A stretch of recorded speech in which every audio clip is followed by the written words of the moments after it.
sommes donc à Jurbise aujourd'hui, en compagnie de Pierre Coran. Et justement, je me demandais pourquoi ce pseudonyme. Oh, c'est tout simple. En fait, je m'appelle Delesse, D-E-L-A-I-2-S-E, et mon prénom c'est Eugène. Et on m'a donné le prénom Eugène parce que c'est celui de mon oncle qui était ouvrier dans une carrière à Saint-Denis, près de Mons, et qui était le responsable de la dynamite pour faire sauter le silex. Et un jour, la cartouche était en mauvais état, donc le fil est parti très vite et il a été tué. Tiens, je voudrais poser une question. Est-ce que tu es croyant? Non, non. Moi non plus. Non, non, mais enfin... Si tu voulais le savoir. On parlait du Coran. Non, mais je suis très tolérant. Donc. Ça, c'est le principal, avant toute chose. D'ailleurs, ma petite fille, quand elle avait 5 ou 6 ans, un jour, elle me dit « Tu crois en Dieu, toi, Papa Loup ?» On marchait dans la rue à Orléans, elle m'appelle Papa Loup. Oui. Et alors, je lui dis « Non, mais toi, tu peux croire, etc. » Elle me dit « Ah, non. Ils vont sur la Lune, ils ne l'ont jamais vu, alors je crois qu'il n'existe pas. » Et on a continué notre... Bien. Donc, mon premier livre, qui s'appelait Le Fiel, il y a maintenant plus de 50 ans, était écrit Eugène Delesse, par le nom d'Eugène Delesse. Et un des journalistes, pas beaucoup, qui me connaissait à l'époque, m'a dit « Ça s'écrit comme les magasins ». Et j'ai dit « je suis parti avec ça ». Bon. Et en fait, j'avais écrit une nouvelle qui est maintenant dans les archives de la dernière heure, qui s'appelait Le cas du docteur Coran, qui était une nouvelle policière. Et le Pierre Coran, qui était le personnage central, est retrouvé sur le trottoir. Est-ce qu'on l'a poussé? Est-ce qu'il s'est suicidé? Accident? On n'en sait rien. Mais il est là. Je l'ai tué. Ah. Donc je lui ai piqué. Ça commence bien. Je lui ai piqué son identité et je m'appelle depuis Pierre Coran. Ton épouse a une place relativement importante, il me semble. Oui, quand je l'ai rencontrée, elle m'a dit je suis élève au conservatoire, etc. Et moi je lui ai dit je viens d'écrire mon premier roman. Et alors, on est petit à petit, on se fiançait encore à l'époque, oui. Donc on a mis un certain temps. Et puis, quand on s'est mariés, depuis lors, donc 60 ans de complicité. Moi, je trouve que l'amour, c'est la complicité plus que la passion. Oui. La passion, ça dure. Ça ne dure pas. La complicité, c'est une force. Et puis, vous avez créé Cyclope. Oui, le Cyclope, une revue, le Cyclope, qui était tiré à un exemplaire chaque mois, pendant 10 mois, 10 exemplaires l'an. Et un cabaret littéraire, non? Alors, ça c'était Irène, qui, elle, s'occupait de tout ce qui était cabaret littéraire. Ici à Mons? On en a fait, oui, à Bruxelles aussi, chez Jean Tony, qui était près de la place de Bruxelles, un lieu extraordinaire, où j'ai vu, Irène et moi, on a vu Morane commencer à chanter, Oui. Alors moi, quand j'entends maintenant qu'on dit oui, on va changer la culture, on va faire... la culture existait, et la politique s'en mêlait beaucoup moins. Maintenant c'est le contraire. C'est beaucoup trop. Je ne vais pas faire de commentaires là-dessus, mais la belle époque culturelle, c'était ça. C'était à ce moment-là. Tu as été instituteur. Oui, c'était... Longtemps. Oui, c'était ma vocation au départ, mais j'ai failli ne pas l'être. Parce que j'avais comme tuteur, j'ai été orphelin de mon papa, tailleur de pierre, très tôt. Mort de la silicose, hein? Mort de la silicose à 41 ans. Oh, c'est très jeune. Et j'ai eu un tuteur, un cousin tuteur que j'admirais, et qui était à la PJ, donc une sorte de Navarro. Et il avait un walkie-talkie, l'ancêtre de nos téléphones portatifs. Il avait son revolver sur la table de nuit et je m'étais dit, ah ça je vais être... Parce qu'il était instituteur, il n'a pas enseigné, il est passé à la PJ. Et puis finalement, quand je suis devenu instituteur, l'enfant était plus fort que le policier, mais j'ai écrit des romans policiers. Oui. Donc j'ai plusieurs romans policiers que j'ai écrits parce que j'avais je sais pas, j'avais une clairvoyance d'ailleurs. Maintenant, je regarde les feuilletons policiers, j'ai vite deviné l'assassin. D'accord. Des choses comme ça. Oui, oui. Hein? Et les fausses pistes, j'ai vite compris. Hein? Bon. Donc, c'est ça que je suis devenu instituteur. Puis, j'ai passé l'examen pour être directeur. Dans la région, toujours? Non, à Bruxelles, à l'école normale de Mons, hein, l'école d'application qui forme les instituteurs. Oui. Et puis, c'est là que j'étais prof en dernier recours, parce que j'ai commencé par Herbisel, dans une petite école, et puis j'ai été à Avray, dans une autre école, et puis on m'a demandé de venir à l'école normale. Je suis venu à l'école normale, et ma femme est passée au lycée. Oui, donc, d'accord. Et puis après, je commence à être connu, mais être directeur d'école, ça demande beaucoup de temps. Alors j'ai décidé d'abandonner ma direction d'école et je suis devenu prof un jour au conservatoire. Donc, un jour par semaine? Un jour par semaine, le mercredi, jour creux. J'avais 3 heures en première année, 2 heures en deuxième année et 1 heure pour le travail de fin d'année. Donc j'ai maintenant, ce sont les mêmes élèves que mon épouse, des comédiens qui sont un peu partout. Patrick Descamps, je connaissais, Patrick Descamps, qui jouait dans un village français, qui faisait le commissaire de police. Et bien, moi, je l'ai eu en 5e primaire, et ma femme l'a eu au conservatoire. D'accord. Hein? Et alors, Émilie Dequesne, quand elle a été laurée, elle a envoyé un mot à ma femme en disant « Merci d'avoir formé ma prof à Beaudour ». Extraordinaire. Bob m'a dit en chemin que tu avais écrit une trilogie. Tu m'en parles un peu? Donc j'ai voulu raconter ma vie pendant la guerre, mais dans une bande d'enfants qui s'appelait Les pièces à trous, parce que dans un arbre, il y avait des pièces à trous, notre butin, si vous voulez. Et pour y entrer, il fallait mettre dans l'arbre quelques pièces à trous. Bien.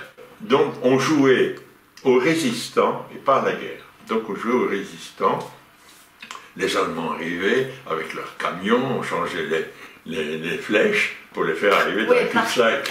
Voilà. 2 étangs, un de chaque côté, il fallait faire votre arrière. Bon, des choses comme ça. Alors je me demande comment, en ayant écrit, tu es passé au cinéma. Est-ce qu'on est venu te chercher? Est-ce que c'est toi qui as fait la démarche? Non, c'est Pierrot de Huche, qui est le fils de Luc de Huche. Oui. Qui était surtout assistant réalisateur, qui a voulu faire son film. Donc, il a eu l'occasion de lire Le Commando des pièces à trous, et il s'est dit « Ah, c'est ça que je vais faire ». Et moi, j'avais Daniel Prévost, le comédien Daniel Prévost, avec qui je suis ami. Je l'avais rencontré dans un salon du livre à Metz. Donc lui, il est venu tourner pour rien de Paris un jour de grève de train. Donc, et il avait quel rôle? Et il jouait le rôle de mon instituteur, donc M. Clément. Et un rôle important, mais c'est des rôles courts, mais importants. Et alors, de Huche qui me téléphone, qui me dit « Ah, j'ai trouvé ton grand-père. » Galabru, Michel Galabru. J'ai mis ton roman sur sa table de nuit parce qu'il joue la femme du boulanger pendant plusieurs moments. Il a dit « Il est libre, mais je ne sais pas si... » Je l'ai mis là, via le concierge, qui a dit à Galabru, il faut lire ça, c'est formidable, Galabru le soir. Et quand Deche a été lui demandé, il a dit oui. Alors, il l'a fait pour rien aussi. Donc, il est venu tourner à Dinan, parce que c'est la séquence à Dinan, il fallait encore un village avec des pavés. D'accord. Ah oui. Donc, et un château. Donc, pas simple, ça réduit...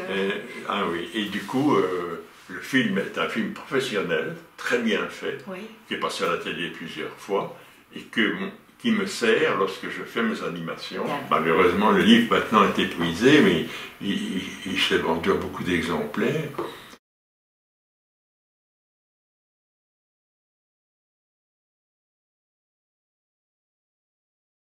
Tu en es venu à un film d'animation après, Gilles et Oui, Jimmy. on m'a demandé aussi de travailler pour la télé. Il faut dire que moi j'ai été scénariste à la télé, Bruxelles, l'RTBF. Et j'allais regarder les dessins animés japonais Ah, et je devais mettre des phrases françaises entre eux. Hein.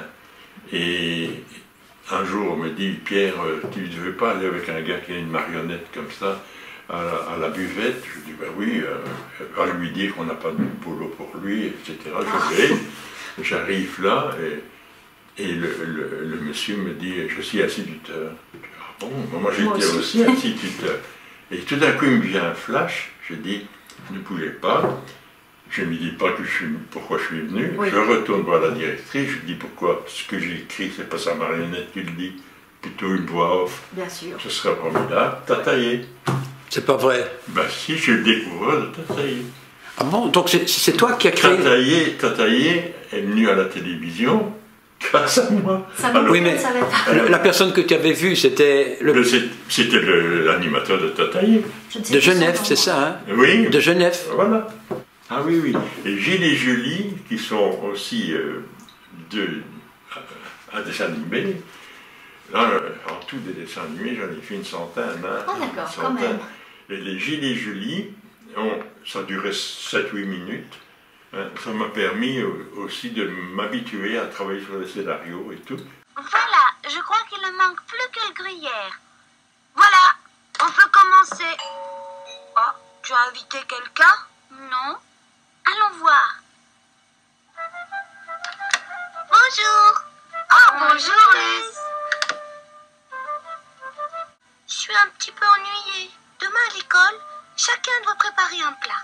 Bah, c'est chouette, ça. Bah non, c'est pas chouette, parce que je sais pas cuisiner. Avant ça, on avait Flic l'écureuil. Flic Oui. l'écureuil, et les marionnettes étaient animées par ma femme, à la télé. Et elle était donc Ouais. avec son Flic l'écureuil et tout. Et puis le Gilles et Julie, c'était plus des dessins, le dessin animé, là. Il n'y avait pas de marionnettes, des dessins animés. Au départ, Flic l'écureuil, c'était formidable, parce que c'était un flic, j'avais des albums en même temps, un flic qui était pour la nature. Donc il défendait la nature, comme on le fait maintenant. Déjà à l'époque, il était nouveau, lui, dans l'affaire. D'accord. Hein? Il ne tolérait pas de pollution Ça ne date pas d'hier. non. C'était fort intéressant à faire. Et alors ici, dans l'avenir, ce qui va se passer ici, c'est un autre choc Oui. via Internet Aux États-Unis. aux États-Unis. Il y a Norman Shapiro, c'est un des tout grands aux États-Unis. Il a traduit tout La Fontaine, y compris les contes et tout. Là-bas, il est prof d'université. C'est la référence. Ça, oui, c'est la référence. Oui. Et il trouve une de mes fables sur Internet. Et puis, il me dit, oh, je l'ai traduit, je vous ai trouvé l'éditeur et l'illustratrice et tout. Et mon fablier sort, il est sorti. Et maintenant, donc il y a deux ans, Oui. et maintenant, j'attends d'un jour à l'autre le suivant. À partir de quel moment est-ce que tu as su que c'était principalement pour les enfants que tu voulais écrire? Oui. À l'époque, c'était pas la mode. Hein.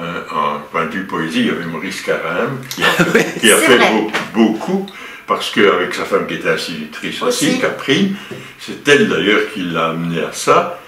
C'était le monsieur qui était Le Dieu. le Dieu. Mais pour moi, celui qui me paraissait formidable, c'était plutôt Prévert. Donc moi, j'aimais beaucoup Prévert. Je sors mon premier livre, Le Fiel, un livre Très noir, hein. qui attaquait le racisme aux États-Unis à l'époque. Oui. Un film très noir, hein. Hein? Un livre noir. Voilà, en poésie, hein, avec un demi-livre, parce que j'avais Michel Mériot, qui était un instituteur que j'avais rencontré dans une colonie de vacances que je dirigeais à l'époque, et il m'a dit, moi j'écris, on va faire un livre à deux. Donc mon premier livre, on a tiré au sort, page pair impair, et on s'est mis ensemble. Et quand le livre est sorti, il y a un élève dans ma classe qui m'a dit, mais vous avez fait un livre pour les parents, hein, au lieu de dire Oui. pour adultes, si vous voulez. Oui. Hein, pourquoi vous n'écrivez pas pour nous, hein? Alors, le soir, j'ai écrit un poème, je l'ai mis, les trois Chinois, je l'ai mis au tableau.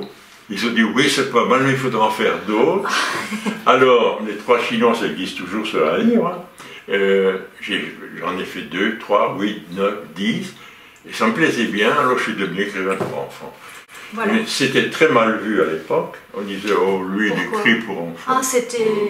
Alors, moi, ça ne me gênait pas, dénigré. parce que je savais que les enfants aimaient bien. C'était le principal. Donc, pour moi, j'étais triste pour l'enfant. Bien sûr. De dire, ce n'est que pour enfants. Oui. Vous C'est un comprenez? peu péjoratif. Depuis hein. lors, on a évolué, parce que moi, je suis certain que le phénomène littéraire du XXe siècle, et il n'y en a pas d'autre aussi important, c'est la littérature de jeunesse.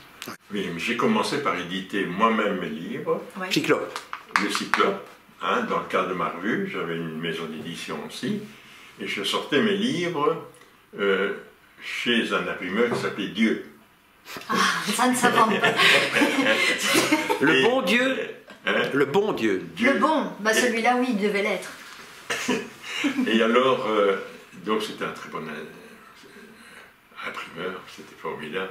Et alors, petit à petit, je les vendais un peu partout, très bon marché de façon...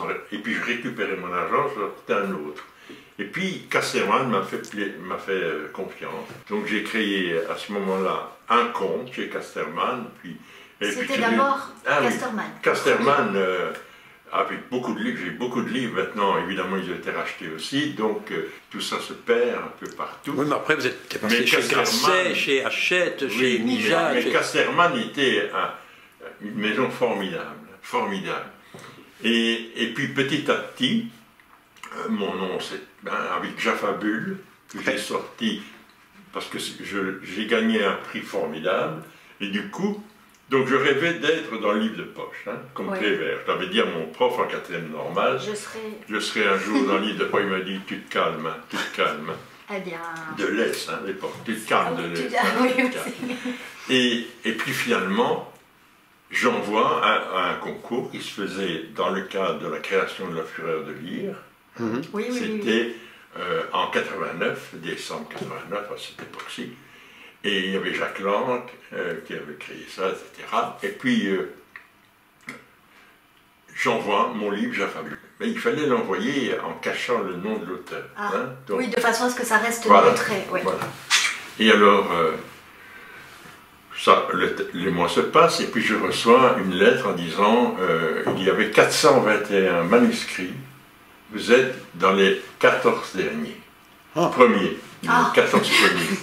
Alors je dis, bah, si je suis 14e, c'est déjà pas mal. C'est déjà bien. Et un soir, on me téléphone, et on me dit que je suis lauréat, que j'ai gagné.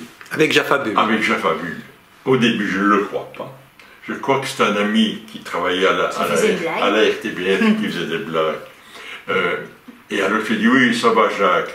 Et elle me dit, mais non, je suis président du jury, c'est vraiment vrai. Donc je savais plus où me mettre. Donc, et je suis allé chercher le prix, avec un décorum terrible. On avait des récitants. À un certain moment, ils ont pris ma femme comme récitante aussi. C'était une soirée extraordinaire. Et puis arrive un monsieur qui me dit, voilà, vous voulez entrer dans le livre de poche? Bien sûr. On met Jaffabule dans le livre de poche. Je dis, ah ben oui, etc. Et du coup, je me suis retrouvé dans le livre de poche, je rêvais de ça depuis toujours. Et beaucoup plus tard, le livre a très bien marché, il est toujours là d'ailleurs. Oui. Regardez, il est là-bas, il y a 6 couvertures différentes. Ah. Quand on dit Pierre Coran, Mhm. qu'est-ce que tu voudrais que ça évoque chez les gens? C'est-à-dire que chez les gens, on sait que je suis poète. Voilà, ça c'est déjà une bonne chose. Comme je ne demande pas de subside, Oui. que je ne suis pas celui qui court, etc., je veux être un homme tout à fait libre. Libre. Dans le milieu littéraire, on me connaît, mais on croit qu'en dehors du milieu littéraire, je ne suis pas connu, ce qui est complètement faux. Parce que je suis connu dans les écoles, partout dans les écoles. La preuve, l'école ici... Il y en a deux, hein. j'ai 2 écoles qui portent mon nom de mon vivant, ce qui est pas trop mal. C'est vrai. Hein? Mais est-ce qu'il n'y a pas quelque chose de préféré dans ta façon d'écrire? Ah, peut-être bien l'esprit, hein, l'esprit. Hein. Raconte un petit peu l'histoire de ta libellule et de ton araignée. Moi, je trouve que ça parle très bien. Ça explique le genre de professeur un peu fou comme ça. Non, pas fou, poète. Non, poète. Justement, pas fou. Non, pas fou, poète. Non. Bon, Poète. la Eh bien. libellule. Oui. Eh bien, il y avait une libellule assez énorme, comme ça, qui était sur la vitre, là. Et puis, bien entendu, comme je respecte les animaux, je prends ma libellule, mais je lui parle. Parce que je parle aux crapauds. Il y a plein de crapauds ici, parce que le sol est propre. Et à la libellule, je lui dis, tu as de la chance que c'est moi qui viens de te prendre, hein, je ne vais pas t'écraser, et je la relâche. Et puis, ma femme et moi, on monte la table dehors, c'était l'été, pour manger et tout. Et tout d'un coup, elle revient, 10 minutes après. Elle commence à tourner, et elle se met sur mon épaule. C'est fou, ça. Hein? C'est dingue. Alors, une autre chose, quand je le raconte dans un salon du livre, n'importe quoi, on ne me croit pas, on croit que je divague. L'araignée. Sur mon bureau, où il n'y a pas tellement d'ordre, et arrive une petite araignée, et j'étais en train d'écrire un poème avec un marqueur noir, donc l'humidité, elle suit l'humidité. Alors j'écris n'importe quoi pour qu'elle suive, elle suit, et puis elle repart. Et puis, si ma femme arrive, elle s'en va. Si ma femme repart, elle revient. C'est incroyable, mais c'est vrai. Et ainsi plusieurs jours. Et puis ma femme part dans la maison de Van Gogh à Couel, avec tous ses élèves du conservatoire, donc futurs comédiens, pour aller dire des lettres de Van Gogh à son frère, etc. Bon. Elle ouvre le livre, mon araignée était dedans. Donc mon araignée a fini ses jours Chez Van Gogh. chez Van Gogh.